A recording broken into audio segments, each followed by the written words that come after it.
Coucou tout le monde, je vous retrouve pour ce vite fait et aujourd'hui on va parler de... Et non, pas manga, BD. Oui, BD parce que aujourd'hui j'avais envie de vous parler d'une BD qu'on a rentrée à la bibliothèque de la Bâtie et je vais vous en parler avant de la rendre parce que je l'ai encore chez moi, je l'ai fini hier soir et j'ai trop aimé. Voilà, c'est celle-ci. Les âges perdus, c'est le premier tome de la série par Legris et Poli aux éditions d'Argo. Voilà, le premier tome qui s'appelle Le Fort des Landes. C'est de la BD SF, uchronie plus précisément, puisque c'est une uchronie, c'est une temporalité parallèle à la nôtre. Je vous explique.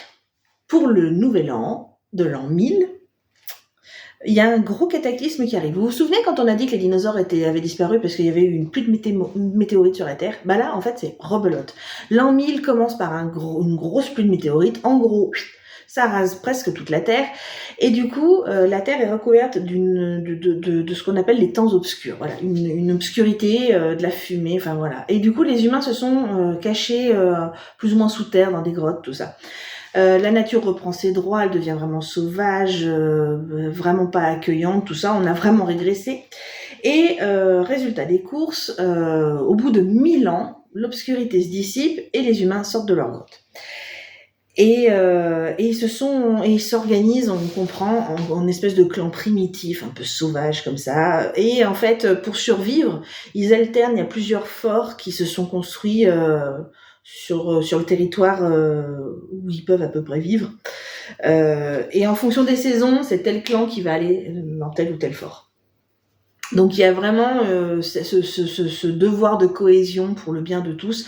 S'il y en a un qui fout en l'air le truc, ça fout le bordel, il se fout sur la tronche. Bref, vous avez compris, hein, c'est pas Jojo là, la période. Et pour autant, cette BD est brillante. Je vous encourage vivement à la lire.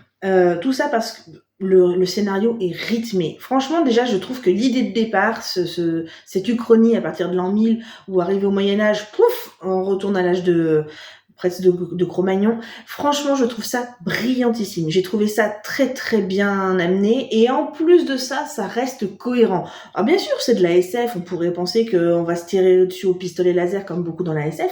Non, la SF, on peut revenir à l'âge de pierre et c'est le cas ici.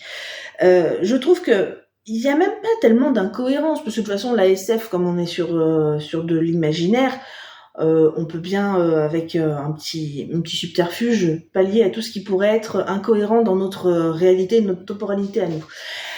Mais pour autant, je trouve qu'au niveau de l'histoire en elle-même, du scénario, de ce qui est raconté, il n'y a pas d'incohérence. Tout reste fait très intelligemment. Voilà. En plus, alors là, je vous le dis, pour le coup, la fin, elle laisse sur sa fin. On a tellement envie de savoir ce qui se passe après. Non, c'est cadencé, c'est rythmé. Il y a de l'action, c'est gore, c'est pas pour les enfants, je tiens à le souligner. J'ai pas mis ça au rayon enfant à la bibliothèque, je vous le dis tout de suite. Et j'ai bien fait. Au niveau des graphismes, je sais pas si vous pouvez le voir. Bon, déjà la couve, moi, elle m'avait déjà bien mise en appétit. Mais voilà, si j'ouvre, vous voyez ? En plus, je crois que je suis arrivée en plein dans un truc gore. Mais je trouve que les graphismes sont très très beaux. Alors, on aime ou on n'aime pas. Moi, sincèrement, ça me rappelle un bon vieux Torgal. C'est pas que c'est pas novateur, c'est pas que c'est vieillot ou quoi. Je trouve que les graphismes sont brillants. Au niveau des couleurs, c'est vraiment sympa. Je trouve que ça fait, ouais, comme un bon vieux Torgal. Je trouve ça très très très très sympa au niveau des graphismes. Voilà. Après, on aime ou on n'aime pas la SF, on aime ou on n'aime pas l'Uchronie, mais moi j'ai trouvé ça vraiment brillant, intelligent, cadencé. Enfin, je ne lui trouve aucun défaut. Vous avez compris, je lui ai mis 5 sur 5 au niveau des étoiles et je vous encourage vivement à la lire. Si vous êtes sur le secteur de la Bâtie, des alentours, que vous voulez venir l'emprunter, n'hésitez pas, elle est dispo dès mercredi, parce que je la rends, enfin dès mercredi, je sais pas, parce que je sais pas quel jour je vais vous mettre cette vidéo, en fait, en ligne.